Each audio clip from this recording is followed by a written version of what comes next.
Olá! Hoje a gente vai começar um outro período aí da Idade Média, a Baixa Idade Média. Vamos ver como é que ela teve início e por que então é um outro período aí que a gente considera dentro do que nós chamamos aí de Idade Média. Então, já curte o vídeo, gente. Curte aí, se inscreve no canal, lógico, não esquece de ativar o sininho e vem comigo, vem história.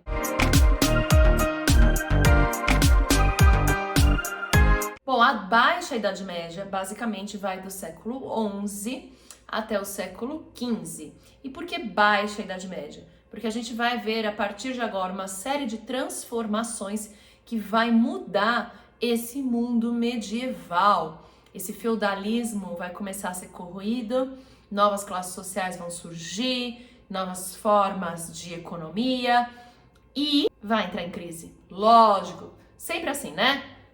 Auge, auge, auge, crise, crise, crise. A gente hoje vai falar do que ocasionou as mudanças aí que vão dar o pontapé inicial aí, o início da Baixa Idade Média. Basicamente, nós temos invenções na agricultura. Aí você fala, pera, calma, não.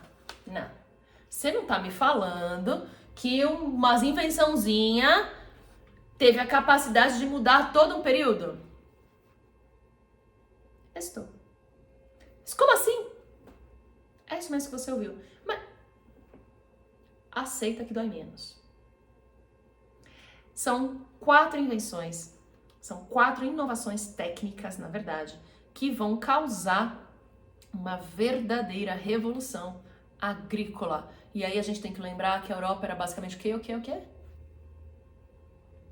Ah, ouvi você daqui, rural. A Europa era rural. A primeira invenção técnica importantíssima foi a charrua, ou o famoso arado de ferro.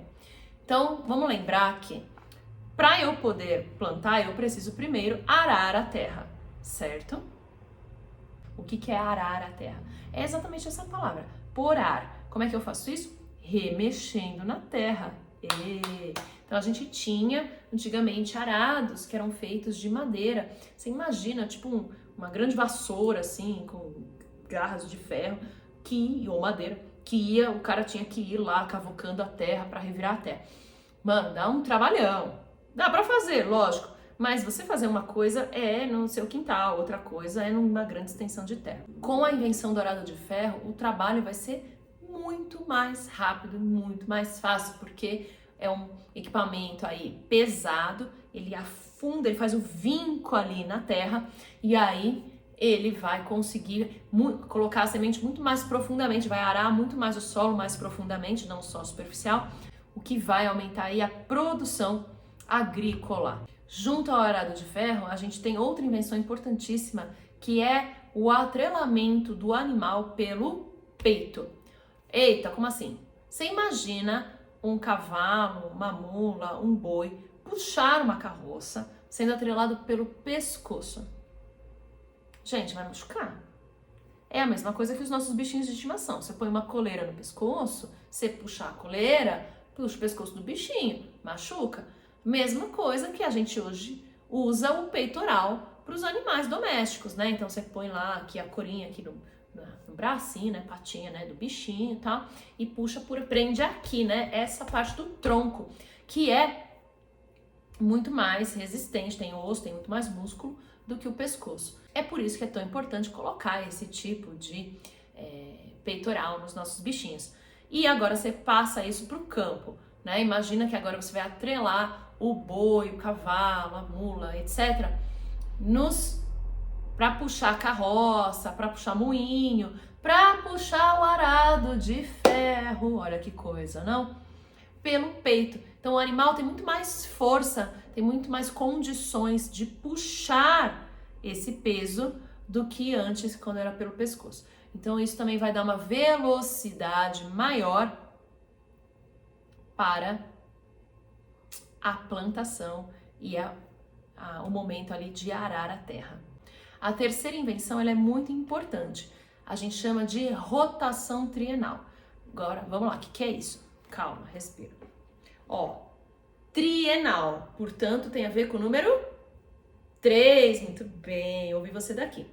Então, pensa, são 3 campos, 3 anos, 3 tipos de coisas diferentes acontecendo nesses campos.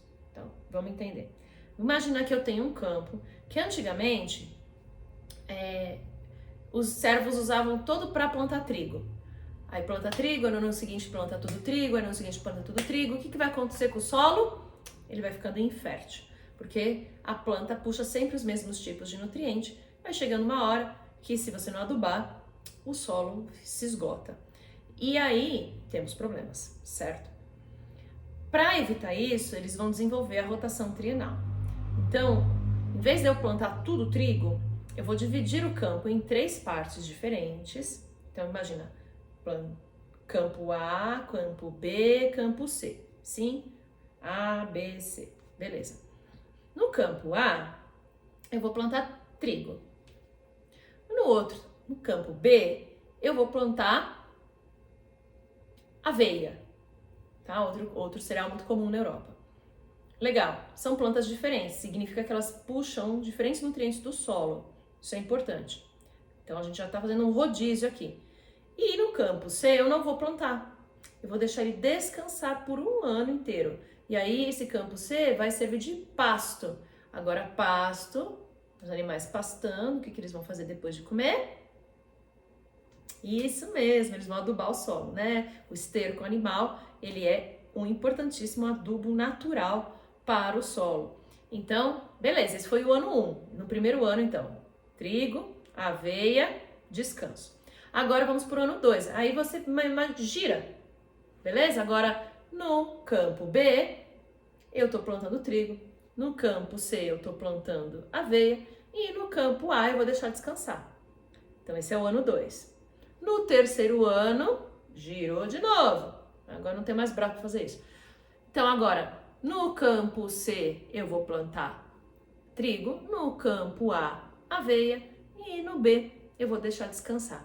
Então, em 3 anos, eu fiz um rodízio completo. Todos esses solos foram plantados trigo, aveia e descansaram. Então, agora eu posso voltar. E esse rodízio, que a gente chama de rotação trienal, ela vai garantir que o solo fique sempre fértil, ou seja, produzindo sempre uma quantidade melhor e maior. Isso significa que a quantidade de alimentos da Europa vai subir muito. E como se não bastasse, nós temos as invenções dos moinhos de vento e de água. Você imagina que antigamente tinha que fazer a moeção no muque. Tinha que ir lá, tinha que empurrar o bichinho, às vezes até tinha tração animal, né? Mas tadinha, pelo pescoço era difícil. Tinha que moer os grãos ali com a força dos braços. Era bem pesado o trabalho. Agora a gente vai usar a força ou do vento ou da água para fazer o trabalho pela gente. Certo? É uma máquina antiga, tá? Não confunde com maquinário de Revolução Industrial, não. Estamos bem longe desse período ainda, tá bom? Mas já é um tipo de equipamento aí que usa a força da natureza a nosso favor. Muito inteligente. E aí, beleza, professora, tá, e daí? O que isso transforma? A gente tem que pensar aqui, se eu estou produzindo mais alimentos, logo eu vou alimentar melhor a minha população. Mesmo com os impostos, tal, a Coreia, a Itália, tudo isso que tá lá no vídeo da economia feudal, não esquece de assistir lá, a gente vai ter um aumento da alimentação. Mesmo os servos vão se alimentar melhor. E aí vai chegar um momento que vai gerar excedente de produção. O que é isso? Se produz mais do que o necessário para a subsistência, para a sobrevivência.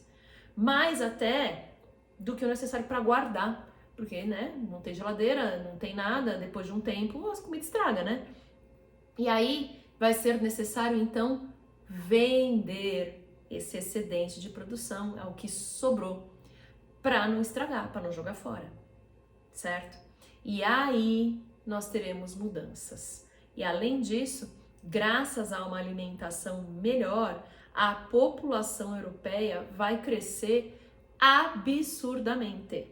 A população europeia, que tinha, no início aí dessas inovações técnicas, 23 milhões de habitantes, vai pular, no século XIII já, para 55 milhões. Gente, mais que dobrou. Portanto, é óbvio que a gente vai ter mudanças. Mais gente, mais pessoas nessa sociedade, excedente de produção, necessidade de comércio. Logo, nós veremos o renascimento comercial na Europa. Mas eu vou deixar isso para o próximo vídeo. Então não deixe de se inscrever no canal, ativa aí o sininho e já curte o vídeo, lógico. Tá bom? Beijo, vejo vocês na próxima. Tchau!